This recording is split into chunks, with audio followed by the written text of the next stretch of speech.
yang kita tahu semua, jadi hukum sebagai sistem norma yang mengatur kehidupan sehari-hari. Nah, hukum ini juga tidak luput dari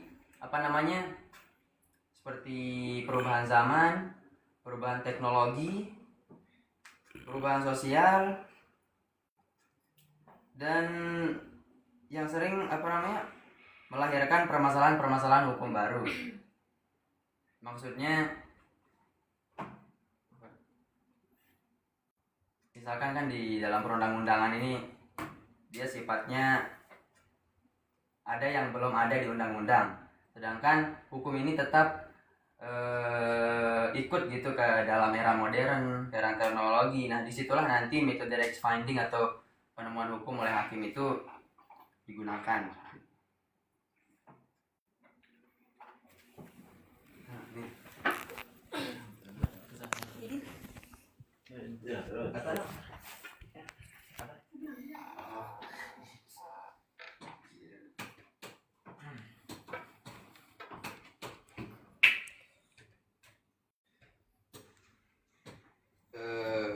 Jadi Rex finding atau penemuan hukum itu merupakan proses interpretasi yang dilakukan oleh hakim untuk menemukan solusi.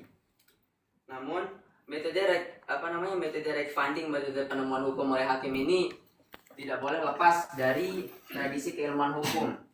Dia harus keterkaitan dengan seperti jurisprudensi, doktrin-doktrin hukum, praktik-praktik hukum yang berkembang dalam suatu sistem.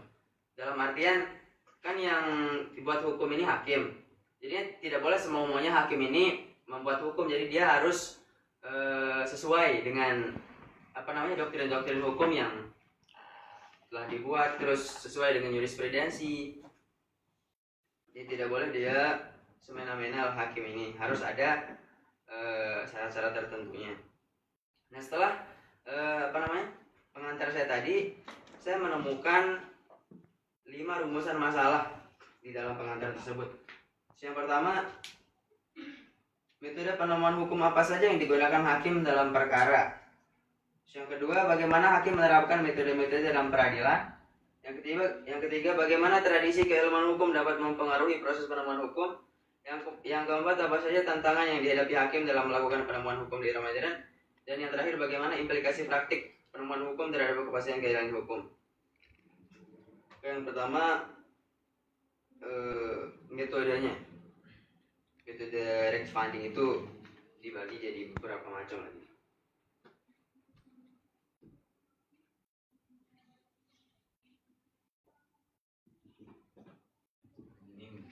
Yang pertama, jadi metode Rex finding. Hakim menggunakan berbagai metode penemuan hukum, antara lain ada penafsiran gramatikal.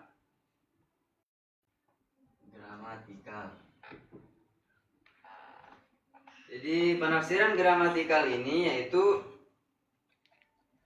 hakim menafsirkan hukum berdasarkan makna kata-kata di dalam perundang-undangan. Kalau ada salahnya nanti disearching lagi gitu. Ya, mungkin maksudnya nanti misalkan satu undang-undang, nanti itu diteliti oleh hakim dan dimaknai secara kata per kata dan diberikan pemahaman kepada yang akan diberikan pemahaman. Mungkin maksudnya penafsiran gramatikal. Coba nanti di searching lagi, mungkin salah deh. Terus yang kedua, penafsiran sistematis.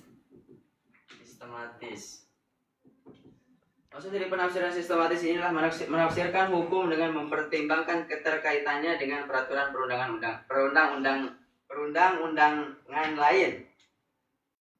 Kalau ini mungkin udah tahu maksud semuanya. Terus yang ketiga, penafsiran historis, yaitu menafsirkan hukum berdasarkan sejarah.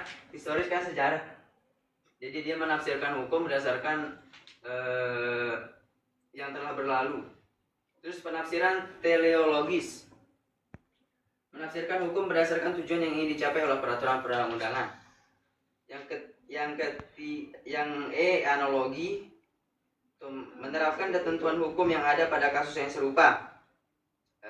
mirip-mirip sama kias. Terus yang terakhir adalah arguments a contrario, menyimpulkan bahwa apa yang tidak termasuk dalam satu ketentuan hukum berarti dikecualikan.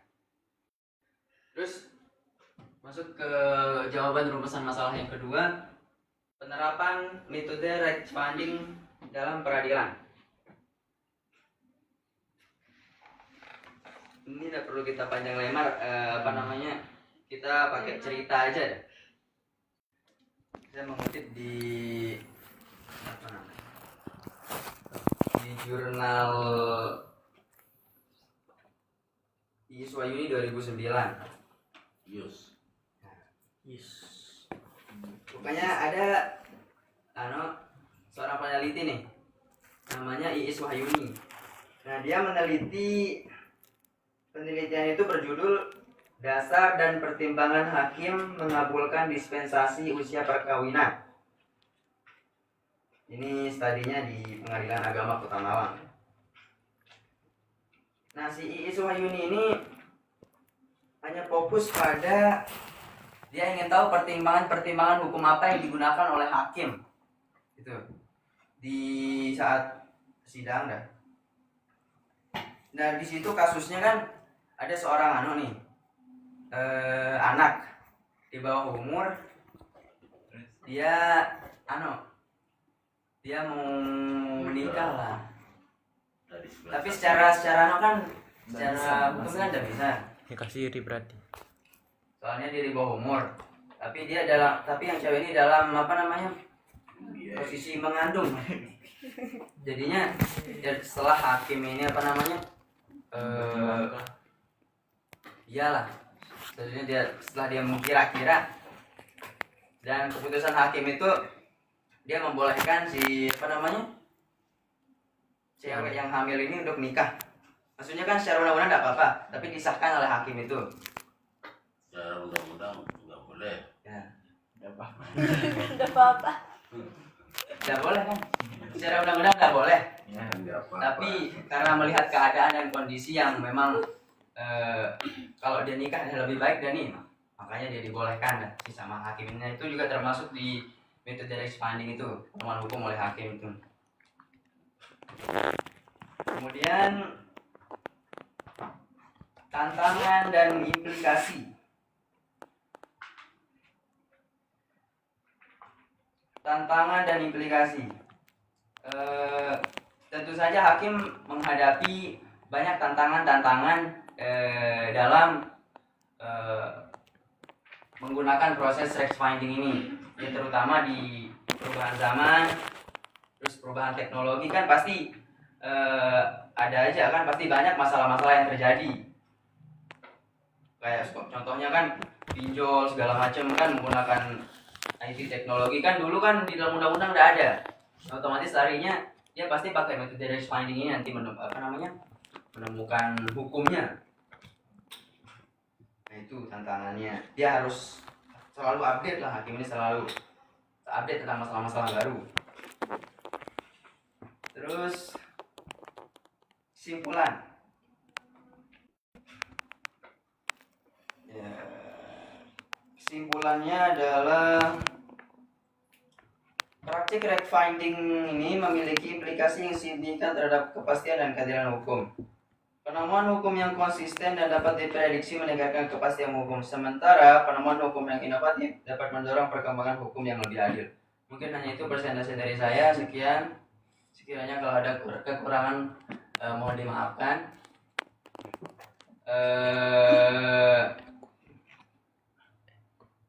Kalau ada teman-teman yang mau bertanya, kalau ada yang kurang jelas bisa ditanyakan. Jadi mana ya? Yang kurang jelas. Jelas. Membuka benar. Apa itu?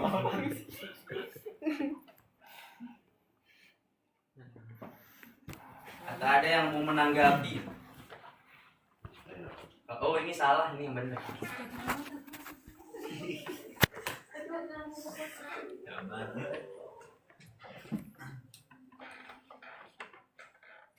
Iya dah itu. Banyak nggak masuk dan mana teman-temannya? Ada yang izin. Masuk apa aja?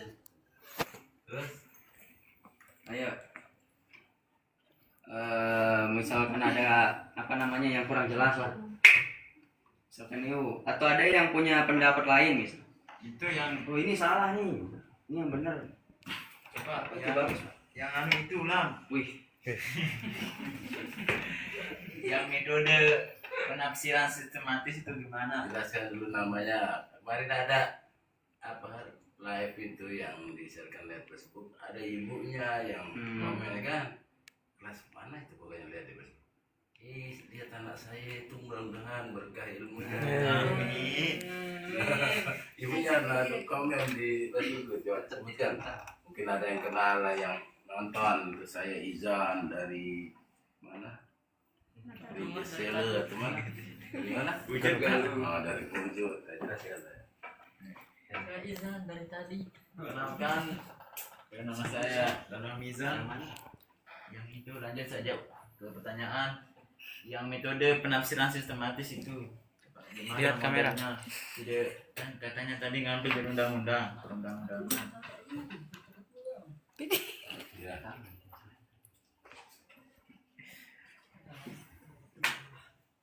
Ayo. yang analogi itu. Ya ada. Yang kayak kias tadi itu.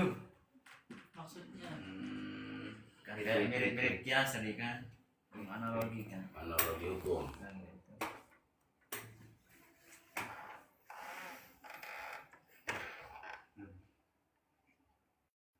Ada lagi? Lagi. Udah nggak ada. Waktu. Kelly. Encer. Dua. Oh, kemarin bertanya. Nggak ada berarti udah satu itu aja ya. ya ada. Analogi. Itu jadi. Nah, termasuk dia tadi itu di metode pembagian metode range finding itu. Dan salah satunya kan analogi yang seperti ditanyakan oleh saudara kita. Sebenarnya ini kita harus tahu dulu mana dari analogi itu, San. Apa mana dari analogi? Membandingkan. Misalkan Kurang mana sih? misalkan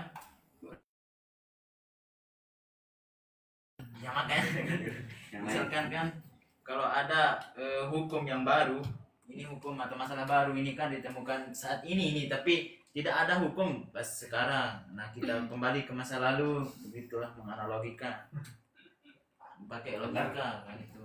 Ini udah hakim udah.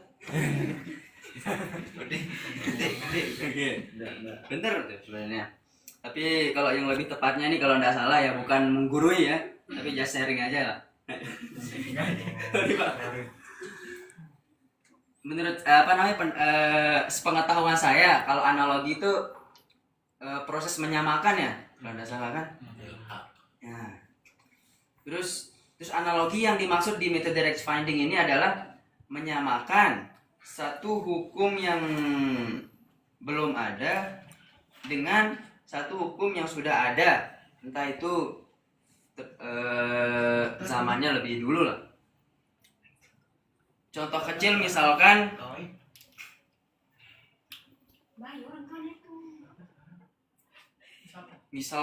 gimana ya, di NTT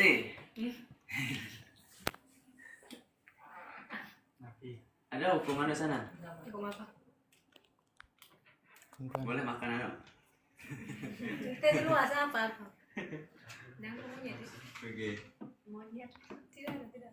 Misalkan di NTT itu Tradisi. ada tradisi anu kan makan bersama, makan anu kepala itu. Bukan apa kan apa? Palapayo. Mana contohnya? Papua mungkin.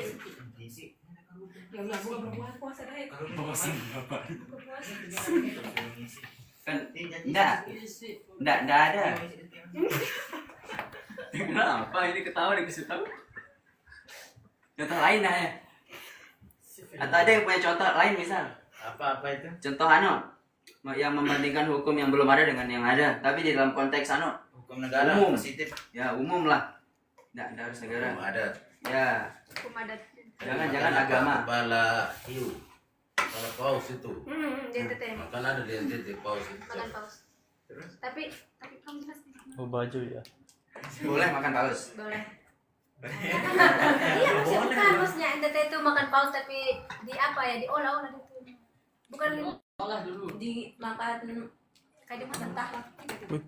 Kayak makan. Apa hubungannya terus? Iya tadi kan dibilang tradisi mungkin itu makan paus, makan besar-besar. Makan besar. Makan pas. Nih mungkin nih di NTT nih.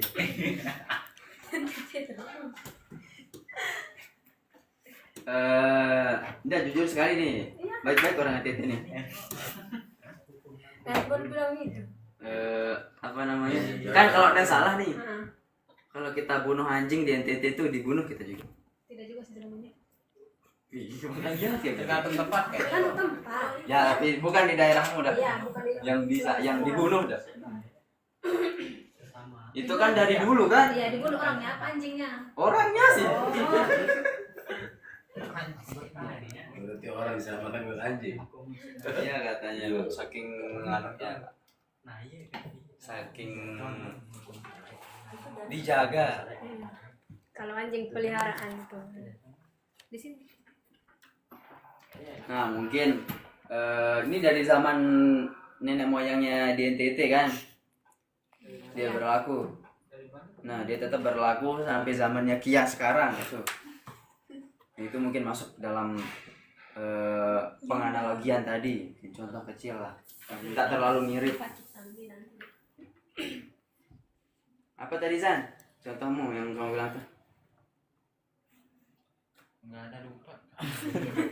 Gendong. Udah kayaknya apa?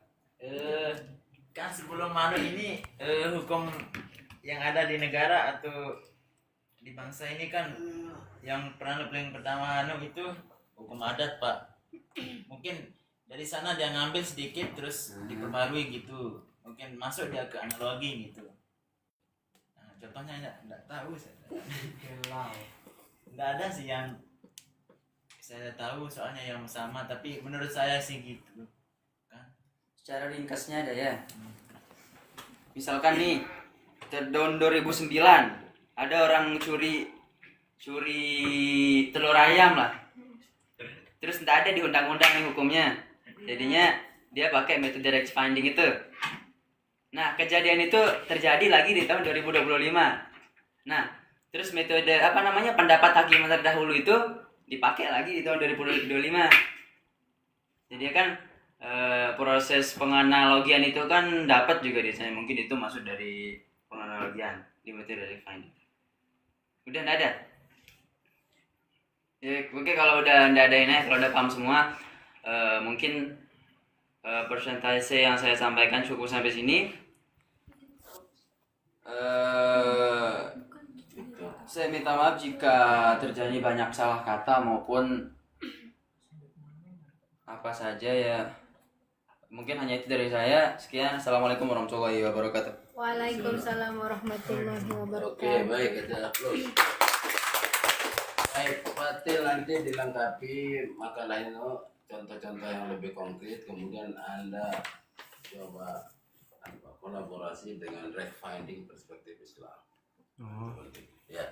Oke, jadi Rex Finding ini memang bagaimana seorang hakim itu dia harus cerdas.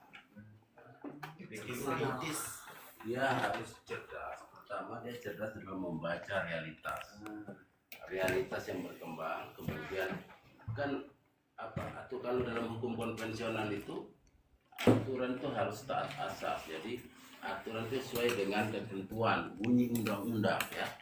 Dia seorang hakim dituntut untuk melaksanakan undang-undang di satu sisi. Kemudian ketika di undang-undang tidak terdapat klausul pasal seperti itu, maka dia diharuskan membuat terobosan hukum, berupa Rex Finding, mencoba menemukan hukum. Hukum itu kan harus pertama, karakter hukum itu dia harus berbasis keadilan dan kenyamanan, ketepatan, kesesuaian dengan undang-undang. Jadi dalam konteks inilah kemudian dimungkinkan para hakim melihat jurisprudensi, kemudian melihat apa fenomena masyarakat, terus apa hukum kausalitas, hukum tadi analogi hukum, ada hukum living law namanya, living law, hukum yang hidup di masyarakat.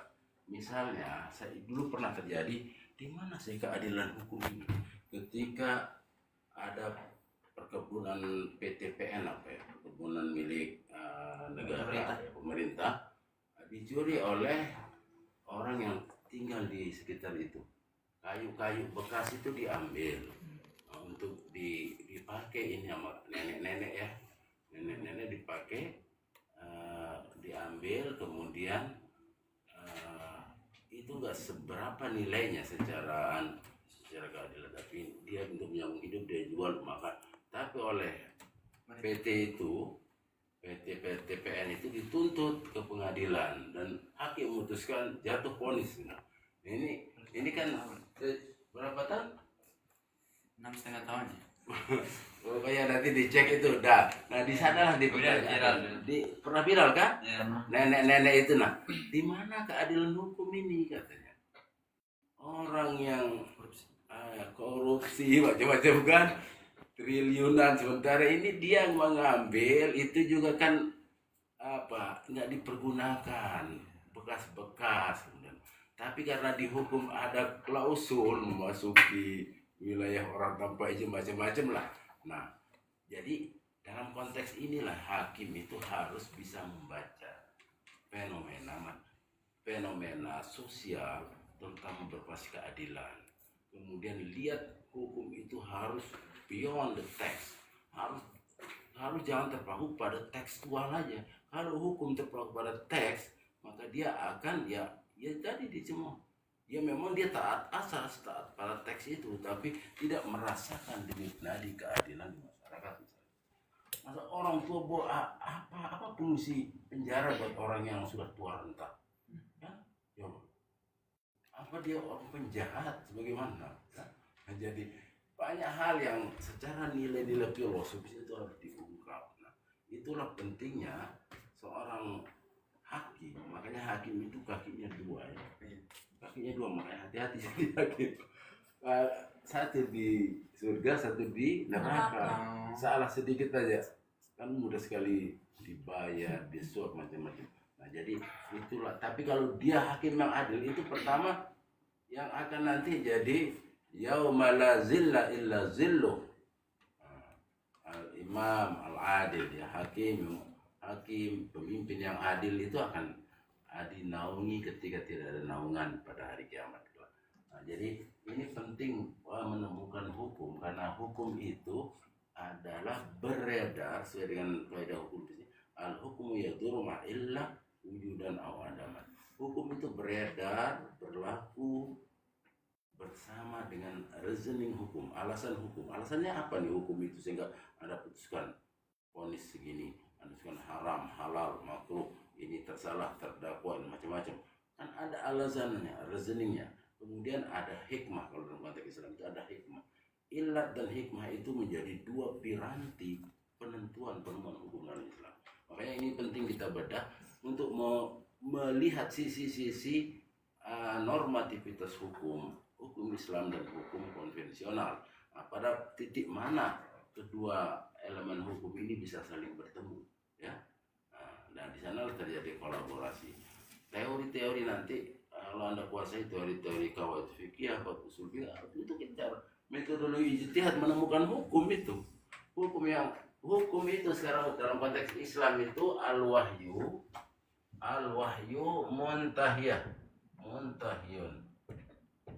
Wahyu nas Al-Quran itu semua itu terbatas, muntahiyun, habis berlakunya seiring habisnya risalah. Sementara ini kaidah al-waqa'i'u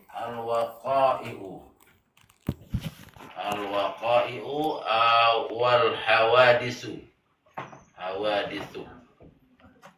Waqa'i fenomena kejadian, wal hawadis dan peristiwa-peristiwa baru itu terus bermunculan. Ghairu muntahi, ghairu muntahiyun.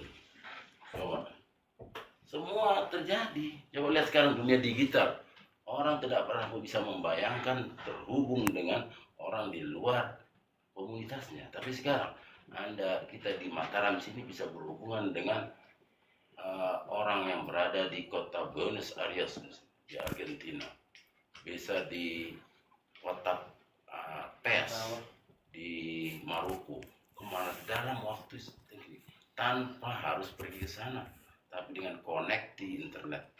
Nah, jadi dulu coba zaman saya masih muda itu kantor pos itu begitu sangat banyak peminatnya ya. Karena surat itu tiap hari kita senang. Nah, itu salah satu kelebihan kekurangannya. Kenapa orang dulu itu pintar menulis? Karena dia biasa bersurat, berkorespondensi. Saya kalau nulis surat ke orang tua waktu saya masih di Jember itu bisa 2-3 lembar. Wih, kayak orang pidato jadi sistematis. Nah, sekarang coba, kenapa remaja sekarang itu nggak bisa mengeluarkan ide gagasan lewat tulisan? Karena jarang dilatih. Nggak, kantor pas dulu, kalau apalagi lagi lebaran ini, kiriman kartu lebaran macam itu memang masanya. Sekarang sudah nggak ada kan, lewat chat macam-macam segala. Ada sisi-sisi di mana dunia tradisional yang manual itu sesuai dengan natur, dengan alamiah seseorang. Tapi karena perubahan zaman begitu masif sehingga terjadi lompatan, ada namanya cultural shock. Jadi keterkejutan, kekagetan kultural, kita gagap teknologi. Nah, tapi itu bisa dipelajari. Yang penting kita tidak teralienasi dari dimensi modernitas dan lain sebagainya. Tapi perlu modernitas ini harus diisi oleh nilai-nilai sehingga dia bisa menjadi sesuatu yang positif. Kalau dibiarkan ya akan terjadi seperti sekarang kan serbuan apapun ada di sosial media itu. What in your hand. Jadi dunia itu ada dalam genggaman Anda. Di bilik-bilik kamar kita macam-macam semua kan tergantung Anda sekarang.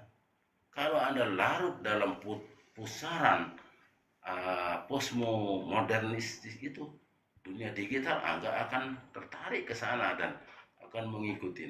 Tapi akan tergerus nilai-nilai keimanan, keislaman macam-macam. Nah, karena kita harus punya fondasi nilai-nilai itu untuk melawan itu dan memberi ruang, memberi nilai kepada dunia digital itu sehingga mereka tidak hampa dari spiritualitas. Karena mereka namanya dunia sosial kayak itu dikendalikan oleh bisnis. Bisnis filosofinya adalah keuntungan, hedonisme, materialisme. Nah, ini pentingnya menemukan hukum-hukum seperti itu dalam konteks right spending itu sangat dibutuhkan ijtihad. Ijtihad adalah kemampuan membaca. Tadi kalau gramatikal itu ada teks terlalu kaku pada teks, kemudian ada penemuan ketika nggak ada dalam teks, bagaimana? Apakah bebas hakim melakukan proses? Nah, misalnya kasus kemarin Antam, ya, ada itu dalam kasus Pertamina, pengoplosan macam-macam. Nah, ini menarik. Misalnya nanti kasus-kasus hukum itu ditarik menjadi contoh, kemudian Anda coba analisis, gitu, ya. Makanya ini makalahnya perlu di setiap presentasi, jangan di HP, buat print out makalah, ya. Itu bentuk berarti Anda sudah melakukan satu aspek literasi, membuat tulisan.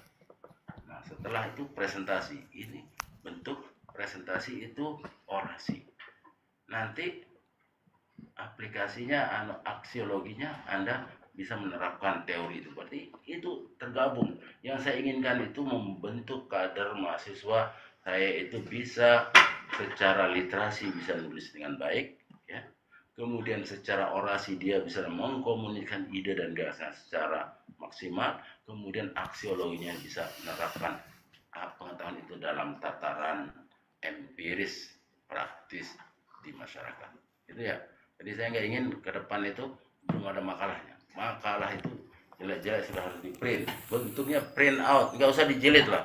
Biar lebih murah, Anda hanya print kasih saya. Saya kan nanti akan nilai, akan baca, oh ini masukan tambahan. Nah kalau soft filenya bisa dikirim ke grup sehingga teman-teman kalian di grup itu baca sebelum diskusi berlangsung. Are you ready? Ready. Okay. Any question? Enough. Enough? Oke. Ya karena mau buka ya. Ada yang mau masak ya? Semua. Hah? Semua ini. Oh semua ini kos? Rata-rata. Kos ini, laki-laki masak juga? Masak. Beli. Ya, saya juga pernah merasakan kos di Jakarta apalagi karena itu masih di kampung sendiri kan. Saya Iya, ya ini ya dari NTT di ya itulah lika-liku anak kos, anak tapi dinikmati, ada masanya antara akan ada kuliah Bapak menjadi memori yang indah nanti. Ya dinikmati, jangan banyak mengeluhnya. Jalani saja. Hidup ini akan terus, apapun mau mengeluh apakah kalau sudah takdir seperti itu. Hadapi dengan senyuman semua yang terjadi. Kan ada lagi itu ya? Biar terjadi.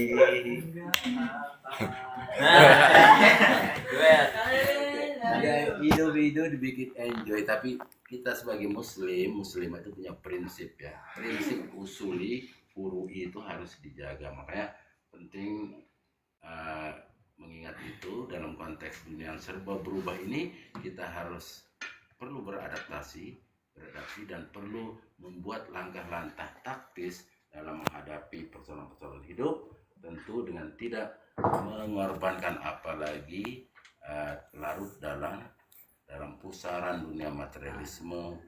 Kita harus tetap memegang spiritualitas kita sebagai muslim ya, untuk muslim yang baik itu menebarkan kebaikan buat dirinya, buat keluarganya, buat orang lain, buat dunia akhirat loh ya.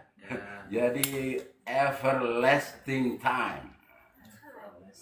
Jadi kalau orang sekolahnya unggul internasional, kita akhirat, dunia akhirat. Jadi itu ya. Dunia akhirat. Oke, jadi saya kira itu. Oke. Mari kita berdoa mudah-mudahan berkah di bulan Ramadan ini. Bismillahirrahmanirrahim. Allahumma barik lana fi Ramadan. Wa ballighna fihi lailatul qadri bi rahmatika ya arhamar rahimin. Allahumma faqihna wa faqih auladina wa faqih auladana wa talamidana fid din. Wa 'allimna wa 'allimhumul Qur'ana wal hadits. Wa 'allimna wa 'allimhumul tafsir wa ta'wil wa 'allimna wa 'allimhul fiqh wa usulih bi rahmatika ya arhamar rahimin. Allahumma shalli wa sallim ala sayyidina Muhammadin sahibul usra salatan tubashiruna biha wa alana wa auladana jami'a masyaikhina wa muallimina wa talabatana wa talibatina biyamina ila yaumil akhirah. Amin. Syukran adamna bil khair wal barakah wallahul muwaffiq ila aqwamit thariq. Assalamualaikum warahmatullahi wabarakatuh. Waalaikumsalam warahmatullahi wabarakatuh.